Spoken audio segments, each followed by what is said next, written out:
Հավանական է դուք ծանոթացել եք Վիչվարդցյան վերջին տվյալներին ամփոփագրին, որտեղ ուղղակի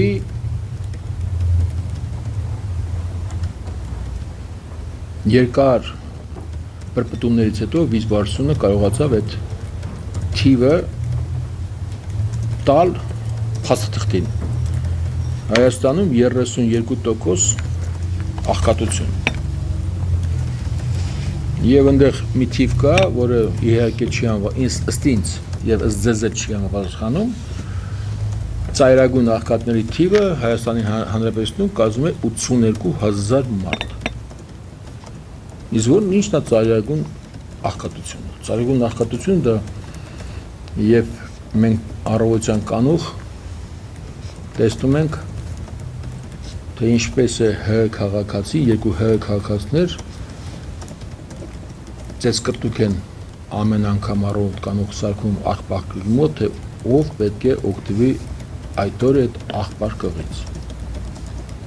Եվ այդպիսի ՀՀ-ում կա 82,000 մարդ, ըստ այս իշխանությունների Վիչվարդցյան տվյալների։ Ես սա ֆիքսում եմ, թե մենք ինչ հնարավորություններով ենք մուտք գործում Մաքսային միություն։ Սա առաջինը, երկրորդը։ Եթե ուշադրություն դարձնում եք Էրդողան կոչվածի ելույթներին, թեկուս ուղղաթիռով վերջի անգամ երբ որ նա իր հերթական պանթուրքիստական մտքերը արտահայտեց, էլի անդրադարձավ Ղարաբաղի հարցին, էլի անդրադարձավ այն հողերին, որոնք երբեք իրանցը չեն եղել, Թուրքինը չի եղել, եւ այս սրա մոտեցումները եւ դողատակի սպառնալիքները, եթե սպառնալիք ուշադրություն դարձնենք, կտեսնենք, թե եթե մենք մենակ մնանք այդ Գյորզայի դիմաց, ինչով կավարտվի ընդհանրապես Հարավային Կովկասում այդ խնդիրը, հայ-թուրքական խնդիրը, որը եթե մենք մասամբ արտաքսում ենք մոռանալ, թե ազգը ինչ է արել մեր ազգի գլխին, ապա թուրքը դա երբեք չի մոռանում։ Եվ թուրքը միշտ իր թրքությունն անելու է։ Ուզում ես հետո ֆուտբոլ խաղա, ուզում ես պինգ-պոնգ, բասկետբոլ, չեմ անում այն ինչ բոլ խաղաս,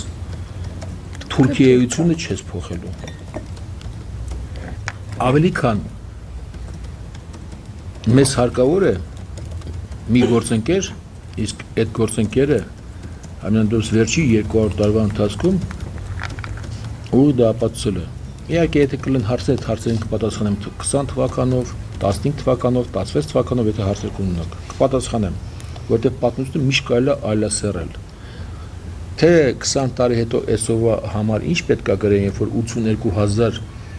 աղբար կղների մեջ հաց քչփորող կա, ես չեմ մանում։ Միգուցե ցանկացած երկիր, որը պետք է անցնի այդ ժողովրդավարությանը չեմից պետք է սկսի աղբար կղից, դա ուրիշ մոտեցում է։ Այսքանը ես ողջունում եմ մեր մուտքը Մաքսային միություն, եթե այս սրանք ինչ-որ մի բան արել են, տրամաբանություն մոտիկ եւ ոչ հակամարտկային միգուցե այս Մաքսային միությունն է, որին մենք պետք է անդամակցենք։ Ինքնիշխանության կորուստ ենք ունենում, տնտեսության լրջագույն կորուստներ ենք ունենում, նույնիսկ հաշվել են ինչ-որ 118 տեսակի ապրանքներ, որոնք պետք է թանկանան, հա, այդ նկատի ունենք։ Կներեք էլի ես, հա, ծանր եմ շարժում, ուրեմն ասեմ հետևյալը։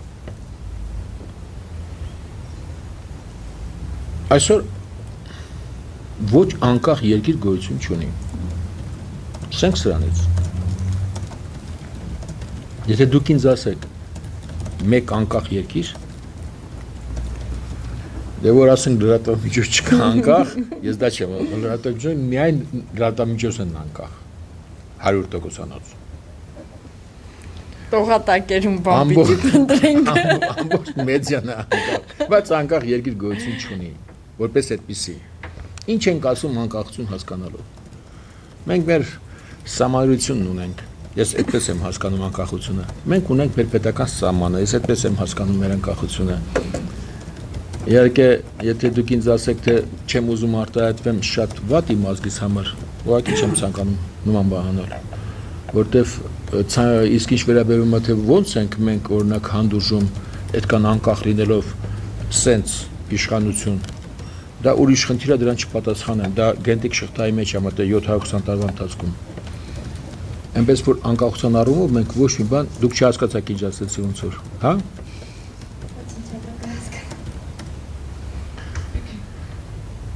Այնպես որ անկախությունը խիստ հարաբերական հասկացողություն է։ Եվ իմ կարծիքով մենք անկախությունը չենք կորցնի, որովհետև եթե մարդ իրեն անկախ է զգում, եթե մարդ ունի ողնաշար, եթե մարդ ստորանալու հատկություն չունի, նրանից անկախությունը հենց այնպես չես վերցնի եւ քո կամքը չես թելադրի։ Ինչ վերաբերում է տնտեսական ոլորտին։ Տնտեսական ոլորտում մենք միայն կունենանք հաջողություն առաջի կես տարուց հետո 6-7 ամսվա ընթացքում։ Որտեղ է այդ հաջողությունը։ Ես ձեզ գաղտնիք չեմ ասի, եթե հիմա ուղիղ հայտարարեմ, որ մենք այսօր նստած ենք ստեղ, ձերից զրուցում ենք, խոսում ենք, այն տրաշների հաշվին ինչ որ ստանում ենք դրսից աշխատողներից։ Իսկ դրանց հիմնական մասը, մեր դրսում աշխատողների հիմնական մասը, որ գնացել են մեր հայրենակիցները, որոնք վերջի այս իշխանությունների օրոք 600,000 մարդ է բացակայում արդեն երկրից, այդ 600,000-ը ավելացել է այն 2,5 միլիոնին, դարձել են 3 միլիոն, ստեղ պահում են 2 միլիոն մարդ։ Եվ այդ խողովակը շատ ավելի առողջ կդառնա եւ առանց կորուստների այն մեր աշխատող մասայի համար, որտեղ ստեղ աշխատող մասա մենք չունենք, որպես այդպեսին։ Իսկ արտահանման տեսանկյունից։ Գալիս եմ հերթով ասեմ։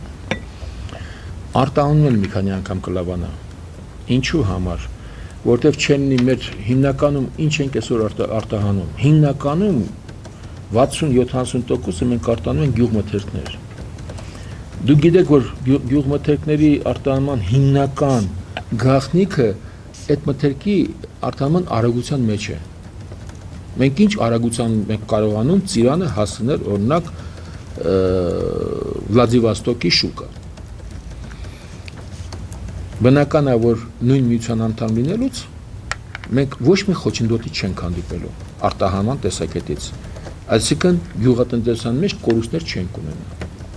Եվ ի վերջո, արդյունաբերության մեջ այն մնացած 35-40-35%-ի մասն է խոսքը։ Այսօր մեր տեխնոլոգիաները, մեր հաստոցային պարկը գործարաններում, դա 70-ական թվականների սարքավորներ են, որոնցով բնական է, որ այդ արտադրանքն էլ չունի այն որակը,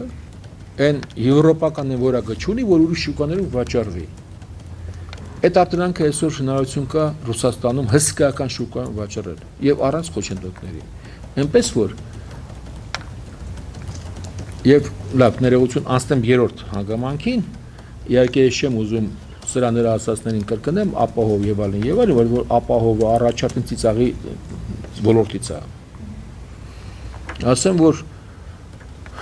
մաքսային միության անդամ լինելը ուղղակի մեզ որոշ լրջագույն սողուններից կապավագրի տարածաշրջանում։ Այնպես որ ասեցի 3 հիմնական առավելություններ։